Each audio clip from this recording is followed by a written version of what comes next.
கரையான் இப்போ என்ன பண்ணுது அப்படின்னா, உணவுகளை எல்லாம் சேகரிக்குது. கரையானிடமிருந்து தான் நமது முன்னோர்கள் பல விஷயங்களை கற்றுக்கிட்டாங்களாம்.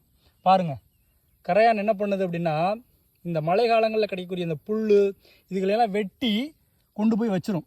6 மாதத்துக்கு திரும்ப வெளியே வரவே வராது. இது 6 மாதங்களுக்கு தேவையான உணவுகளை எல்லாம் இது கொண்டு போய் உள்ளே வச்சுக்கிறது. பாருங்கள், எடுத்துகிட்டு போகுதா. நீங்கள் அதுக்கப்புறம் வெயில் காலங்களில் இந்த கரையானை பார்க்கவே முடியாது. சந்தோஷமாக உள்ளுக்குள்ளேயே இருக்கும், இனப்பெருக்கம் செய்யும், உள்ளேயே இருக்கும். திரும்ப 6 மாதம் கழித்து தான் இந்த கரையான்கள்லாம் வெளியில் வரும். இப்படித்தான் நம்மளுடைய முன்னோர்கள் வாழ்ந்தார்கள். 6 மாதம் உழைச்சி உணவுகளை எல்லாம் வீட்டில் சேமிச்சிருவாங்க.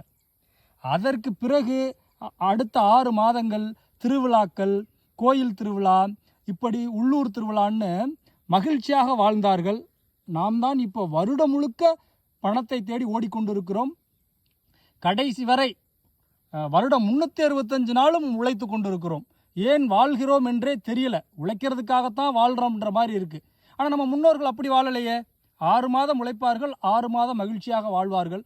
இவற்றையெல்லாம் இந்த கரையான்களிடமிருந்து நாம் இப்போ இருக்கக்கூடிய இளைய தலைமுறையினர் கற்றுக்கொள்ள வேண்டும். அதற்கு ஏற்ற மாதிரி நம்முடைய வாழ்க்கை சூழலை மாற்றிக்கொள்ள வேண்டும்.